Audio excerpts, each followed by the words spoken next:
कहानियों की दुनिया में आप सभी का दिल से स्वागत है। यहाँ आपको motivational, horror, love, emotional, mystery, thriller और कई अन्य शानदार कहानियाँ देखने को मिलेंगी। अगर आपको कहानियाँ पसंद हैं, तो अभी हमारे चैनल कहानियों की दुनिया को सब्सक्राइब करें और बेल आइकन जरूर दबाएं, ताकि हमारी हर नई कहानी सबसे पहले आप तक पहुंचे। तो बिना किसी देरी के शुरू करते हैं आज की कहानी। नाम का एक छोटा सा गांव जो अपनी हरियाली और खेती के लिए बहुत मशहूर है।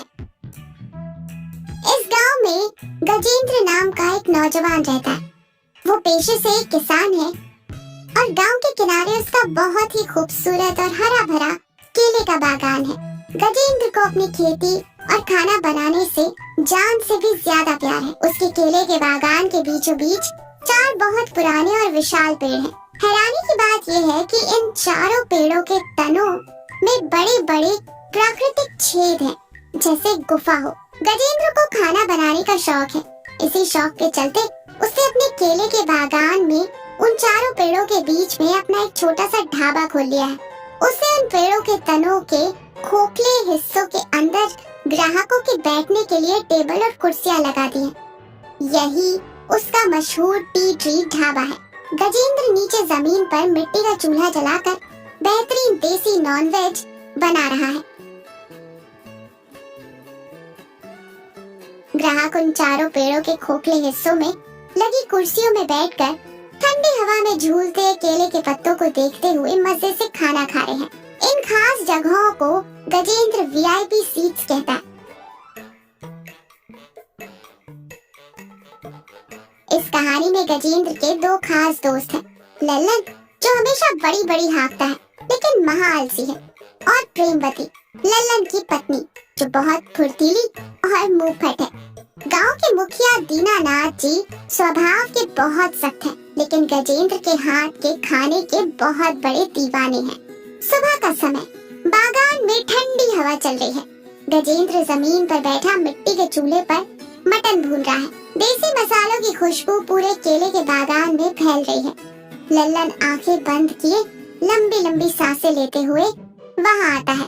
आहा गजेंद्र भाई, चारों तरफ ये हरे भरे केले के पत्ते और बीच में तुम्हारे मसालों की ये जानलेवा खुशबू सीधे मेरे दिल पर तीर की तरह लगी है। मैं तो गहरी नींद में था।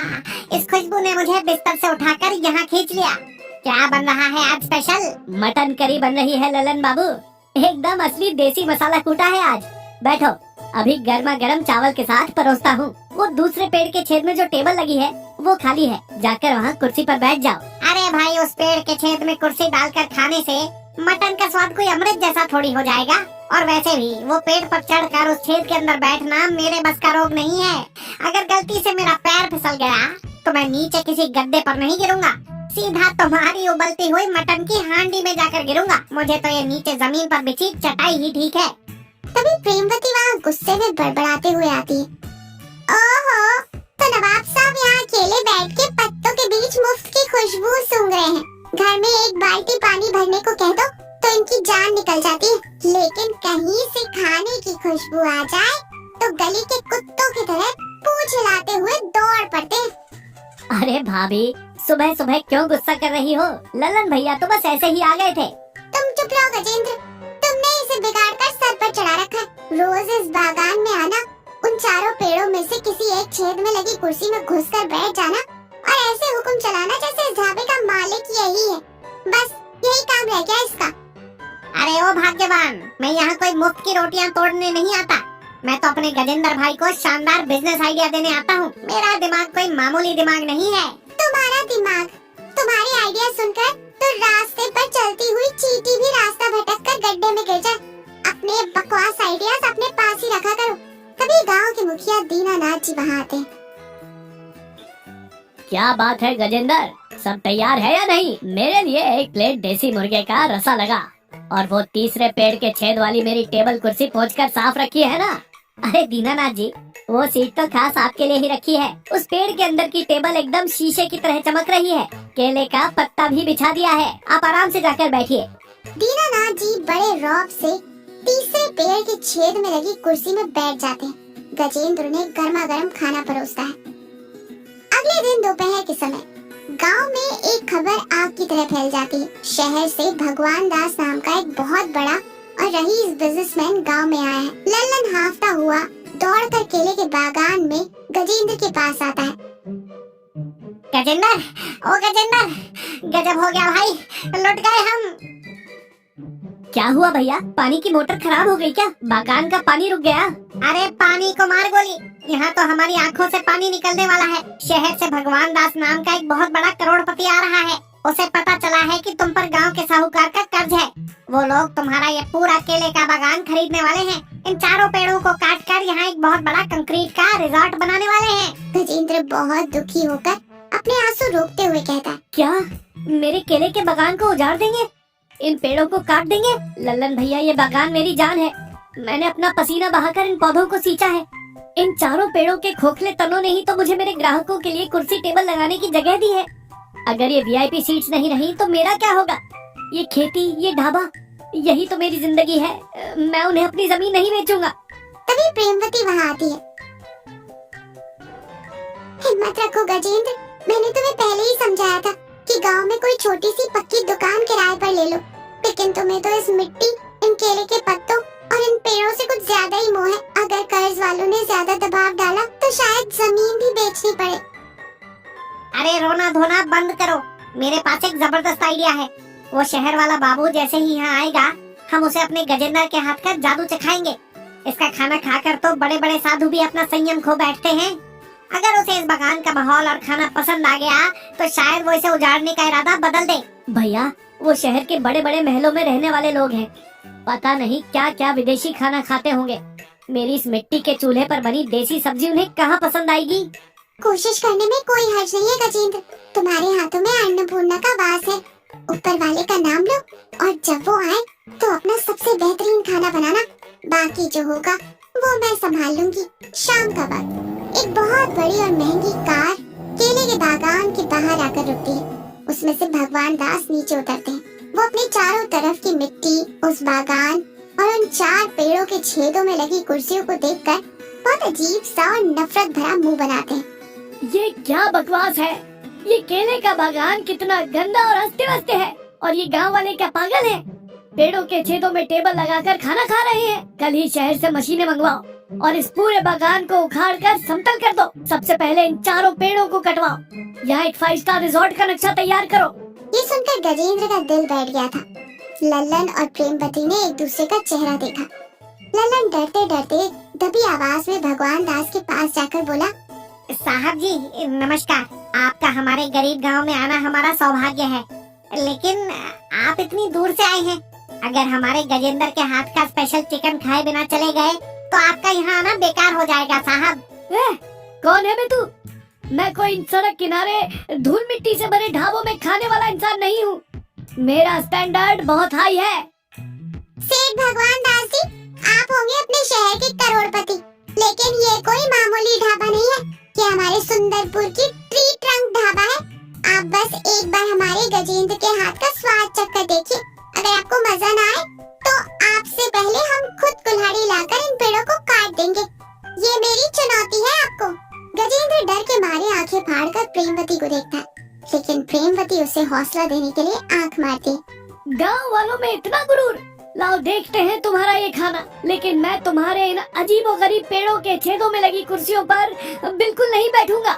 गजेंद्र जल्दी से भागकर एक साफ चटाई लाता है और जमीन पर बिछा देता है। साहब, आप यहीं बैठिए, मैं अभी लाता हूँ।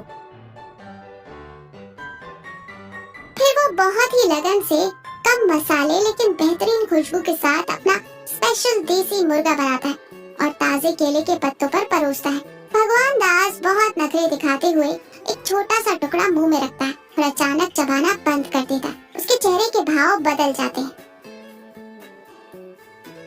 अगली सुबह भगवान दास की कार फिर से बागान के पास आकर रुकती है। गजेंद्र अपना बर्तन समेट रहा है। वो अंदर तक कांप रहा है कि पता नहीं आज उसका बागान कहाँ से उजड़ना शुरू होगा। लल्लन और प्रेमवती भी उदास खड़े हैं। भगवान दास कार से उतरते ही कहते, गजेंद्र, कल रात का तुम्हारा वो खाना। गजेंद्र हाथ जोड़कर, मुझे माफ कर दीजिए साहब, क्या मुझसे कोई गलती हो गई? क्या मसाले ज्यादा तेज थे?